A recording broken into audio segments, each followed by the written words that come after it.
5 نمازوں کے ساتھ 5 سورتیں پڑھنا، اس کے 5 فائدے ہیں۔ فجر کی نماز کے بعد سورہ یاسین جو شخص پڑھتا ہے اللہ اس کے معاملات اپنے ذمے لے لیتے ہیں، یعنی اس کے تمام کام کاج اللہ اپنی قدرت اور رحمت سے پورے کریں گے۔ ظہر کی نماز کے بعد سورہ فتح، انا فتحنا لک فتحا مبینا، جو آدمی اس کے پڑھنے کا اہتمام کرتا ہے سورہ فتح کو، اللہ اس وقت تک موت نہیں دیتے جب تک حج عمرہ نہ کر لے۔ تجربہ کر لو۔ حضرت درخواستی کے ایک پرانے شاگرد تھے، مولانا قدرت اللہ، فورٹ عباس کے تھے۔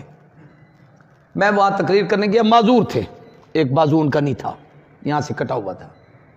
میں نے اس تقریر میں یہ وظیفہ بتایا کہ آپ لوگ اس صورت کا اہتمام کریں، اللہ حج عمرے کی سعادت نصیب کریں گے۔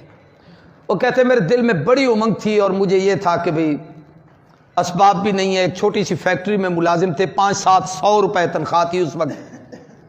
تو کہتے میں نے توکل کے ساتھ اس سورت کو پڑھنا شروع کر دیا، روزانہ ظہر کے بعد پڑھتا تھا۔ سال نہیں پورا ہوا تھا پڑھتے پڑھتے، کہنے لگے فیکٹری مالک نے ایک دن مجھے بلا کے کہا مولانا صاحب آپ کا وہ پاسپورٹ وغیرہ بنا ہوا ہے۔ میں کہ جی غریب آدمی ہوں، میں نے کوئی باہر سفر پہ جانا ہے کہ پاسپورٹ بنوں؟ کہنے لگے نہیں میں پیسے دیتا ہوں، آپ پاسپورٹ تو بنوائیں، اللہ آپ کے لیے کوئی آسانی فرما دے۔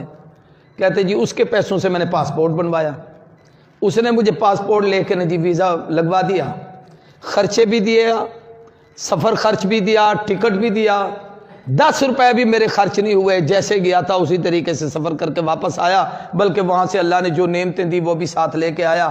پھر اس نے مجھے فون کر کے کہا مبارک ہو، میں نے اس صورت پہ عمل کیا، اللہ نے میرا کام بنا دیا۔ راولپنڈی کے ہمارے ایک دوست تھے، اس نے ایک دفعہ مجھے فون کیا کہ میں نے اس صورت کو ظہر کے بعد پڑھنے کا اہتمام کیا، تو کچھ عرصے کے بعد سعودی عرب سے میرے ایک عزیز کا فون آیا کہ میں آپ کو سپانسر بھیج رہا ہوں، آپ عمرے کے لیے آئیں۔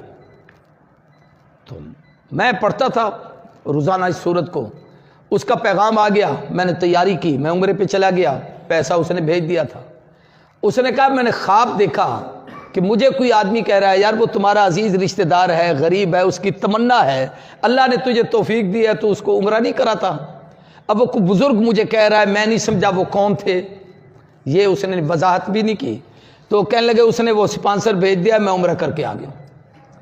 یہ تجربات ہوتے ہیں، تو اگر اعتماد سے آدمی کرے تو فائدہ ہوتا ہے۔ عصر کی نماز کے بعد سورہ نبا، عما یتساءلون پارے کی پہلی سورت۔ آج کل اس سال وظیفے بڑے لکھ رہے ہو، اتنے وظیفے میں نے پہلے کبھی نہیں لکھوائے۔ یہ دین پورے دی برکت، ورنہ انہیں کو میں تو نہ لکھوں نا۔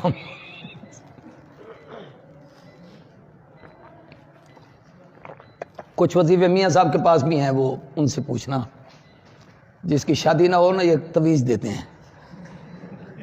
دین پور میں ایک جمعرات ہوتی ہے، اس کو کہتے ہیں چھڑیں دی جمعرات، چھڑے سمجھتے ہو اکیلے جو ہوتے ہیں۔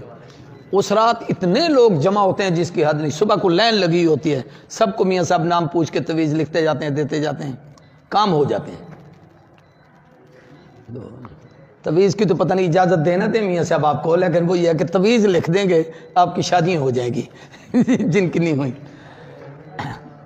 اچھا توجہ کریں، عصر کی نماز کے بعد سورہ نبا، اس کے پڑھنے کا فائدہ یہ ہے کہ اللہ تعالیٰ قیامت کی ہول ناکی سے محفوظ فرمائیں گے، کیونکہ اس کے آخری رکوع میں جنت اور جہنم کی کیفیات ہیں،